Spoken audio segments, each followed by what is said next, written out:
This is Nicholas Snow Live, connecting the circuitry of humanity. Connect with us at nicholassnowlive.com. It's not radio, it's Gadio. I'm excited to welcome to the show once again Mondo Guerra, an openly HIV positive fashion designer, artist, and all-around great guy. Welcome, Mondo. Nice to talk to you again. Thank you. What a wonderful introduction. All-around good guy, huh? Oh well, it's true. It's true. You're so down to earth and approachable too. That's one of the things I love about you. Oh, thank you. You know, one of the things I'd like to address at the onset of the interview, before we get into Dining Out for Life and the new Love Responsibly expansion of the campaign, a lot of people who think they might be HIV positive are afraid. They're in fear and denial. And you and I are both examples of people who are living powerfully with HIV. And I'd love for you to talk about the transition that you went through from that time when you might have been afraid to who you are today.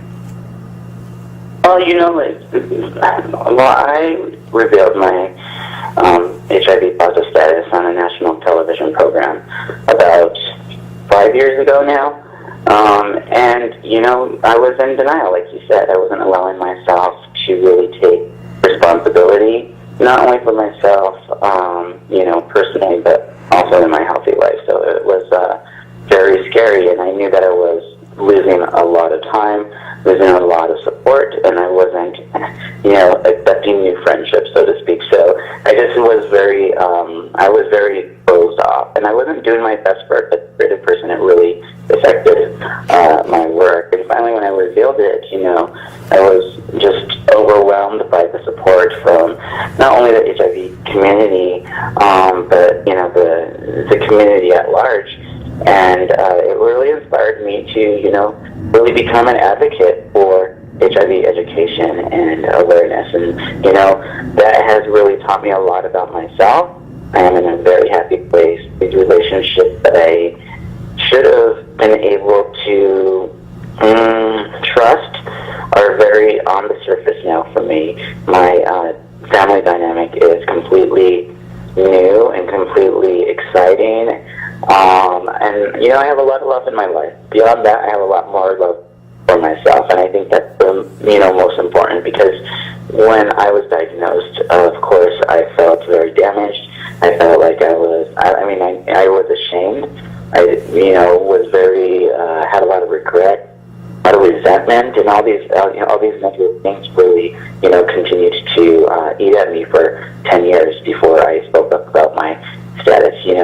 But that's my personal journey thus far, and I think that if you're struggling with revealing your HIV positive status, you really have to do it on your own time. I would recommend finding a support system, somebody that you can really trust, and somebody that you can share your thoughts with. And when you're ready to talk about it, you will. But it is very important to have that important, honest conversation. That's very well stated, but I want to go back even further to a time that may or may not have existed in your life. Was there a time when you thought you might be HIV positive, but you were afraid to find out? And how did you move through that fear, if that was part of your story?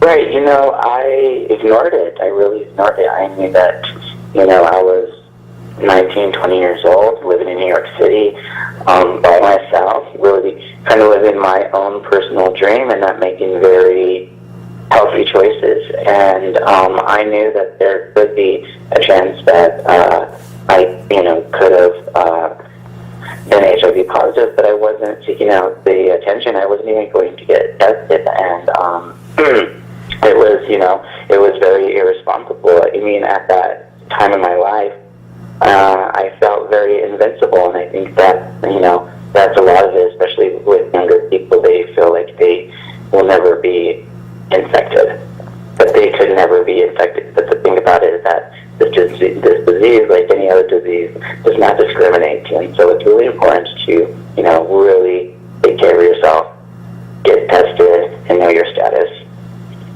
Well, and the bottom line is, if people who are HIV positive don't know it, the only way, there's two ways to find out, and one is to get tested, and the other is to allow the HIV to progress in the body to the extent that one becomes sick. Right. And you and I both know that if someone gets tested and they learn they're HIV positive, that the modern medication keeps us alive and healthy and thriving for a long time, and HIV never has to transition into AIDS with the modern science. Right, and you have to take that step to really have those open conversations, and I think that the dialogue starts with yourself. You really have to understand who you are and how you're going to navigate this situation. And that's why, for me, again, from my personal story, it's really important to have a support system in place. I know that if I was able to talk about my status with people that I trusted and people that I knew loved me, and I would have accepted that help, that attention, I wouldn't have got to the point where I was very, very, very sick in the hospital. So, again, it's very important to have this dialogue, this open conversation with yourself first. You revealed your HIV positive status on Project Runway Season 8, and it was sort of a split-second decision that you kind of made while the cameras were rolling, wasn't it? Right. Yes, it was. It was just about, sharing my vision, and a lot of my vision has really come from every, personal struggle, every personal experience, creative experience that I've ever, encountered. And I think that if I was going to deny myself of what inspires me to create art, then I was in a lot of ways denying myself of who I was. And at that point, I had been silent for 10 years about my positive status, and I couldn't allow it. I'm a pretty spiritual guy, and I really feel like my hand is being held by my spiritual guide, and she was really telling me that I needed to, let go. I have not seen that particular episode. Who was on the panel when you came out as HIV positive, and what was the response? Well, it was the normal panel. It was Heidi, it was Michael Kors, and Nina Garcia. And I had first talked about my inspiration being about color and geometric, but as a kid I loved playing with construction paper, and it just felt very, I guess to them, they read right through it. They really didn't get what it was. They really loved the design, but they didn't get what the inspiration was. And I said, it's just a more of a personal story, and I kind of left it at that. And it was actually Nina Garcia that asked, well, I wish I knew what the story was. And it took me a moment, it took me hearing 6 other designers really pour their heart out and share their honest truth about what inspired them to create that work, that particular challenge. And finally, after I had heard them and, heard that they were, that understood their courage, that allowed me to talk about myself. And so, within a minute and a half, 10 years of my life came back to me, and it's been very, very positive since that day. And when we express our secrets, whatever they are, and they're no longer secret, we don't have to spend any time or energy concealing them, and we are so freed up to do other things with that energy. Yeah, I was physically lifted, I was mentally lifted. I did really feel like I broke free, and in a lot of ways I had, was reborn again, so to speak, and I was ready to just move forward and was excited about what was next, and I still feel like my life has continued to be, very, I'm very engaged in my own, in my life now. We're going to talk about what's happening on World AIDS Day, December 1st, but before we do that, why don't you just say a couple of words about Dining Out for Life? And if you know where you're going to be on Dining Out for Life 2015, let me know that as well. Right, so on Thursday, April 30th, it's right around the corner. It's going to be Dining Out for Life, hosted by Subaru, and it's a campaign that hosts over 300,000 people dining out in that one day. And here's the good thing about it. So you have different opportunities. You have breakfast, you have lunch, you have dinner. You can go to all three. You can go to just one. You can even have dessert. Whatever you like. We're expecting 300,000 people to come out, dine out and fight AIDS. There's 3,000 participating restaurants in over 60 cities in North America, and it's a really, really great program. These are, all the money that is raised goes to AIDS organizations, and it goes to patients that really need the assistance. And a lot of the money goes to testing, and that's the most important part is knowing your status.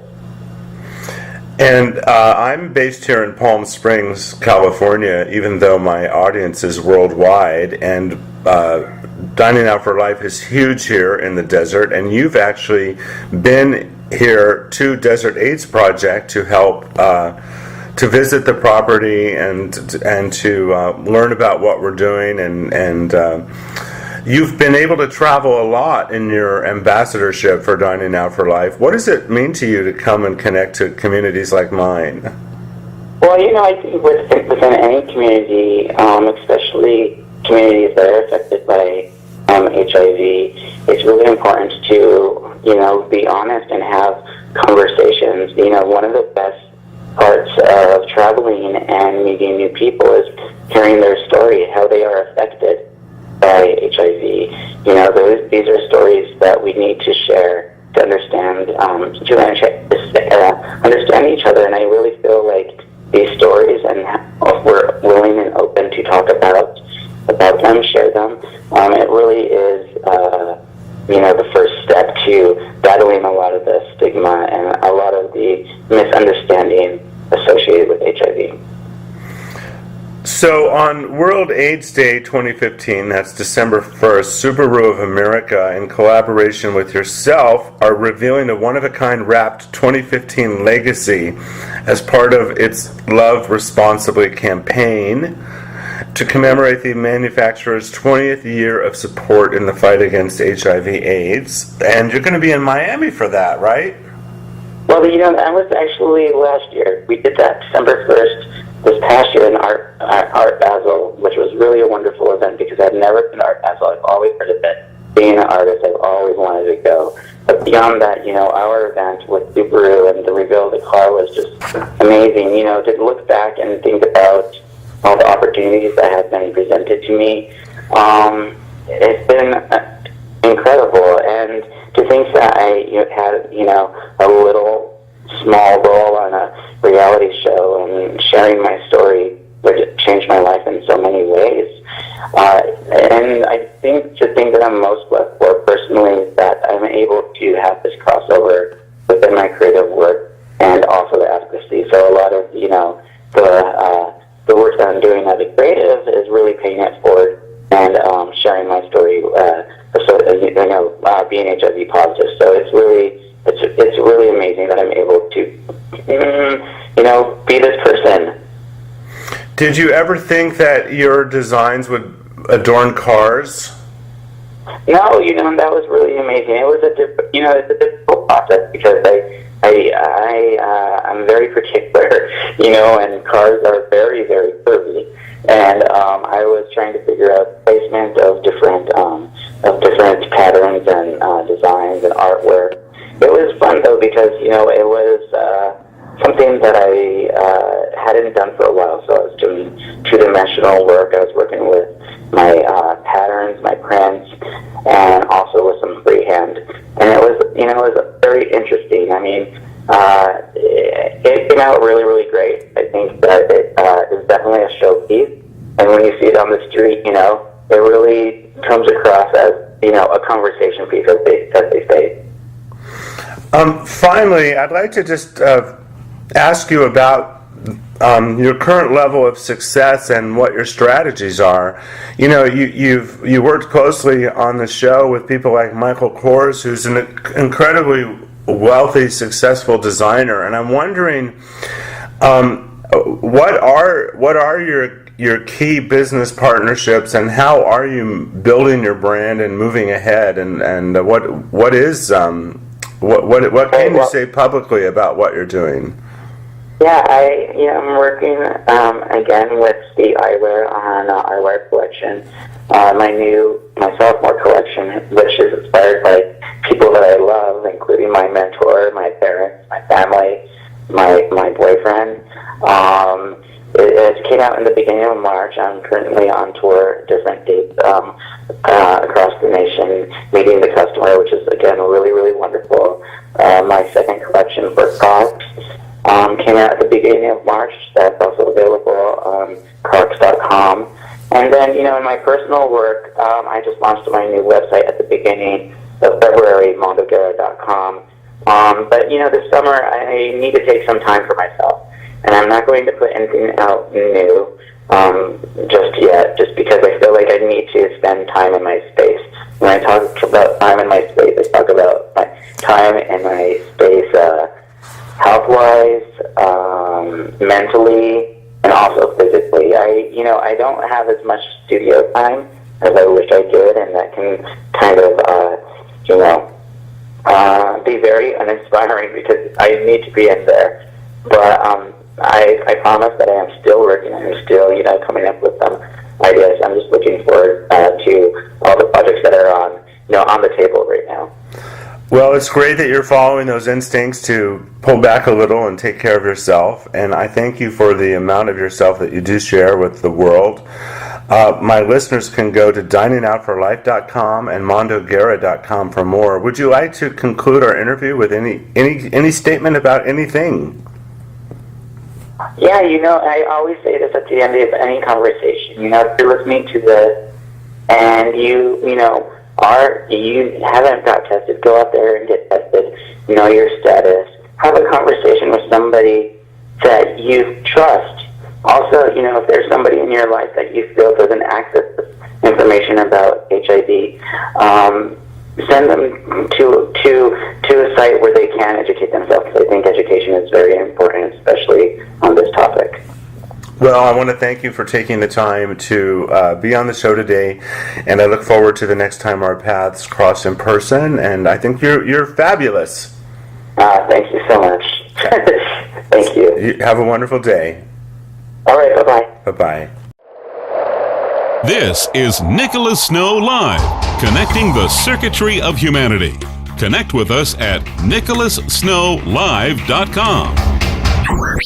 It's not radio, it's Gadio.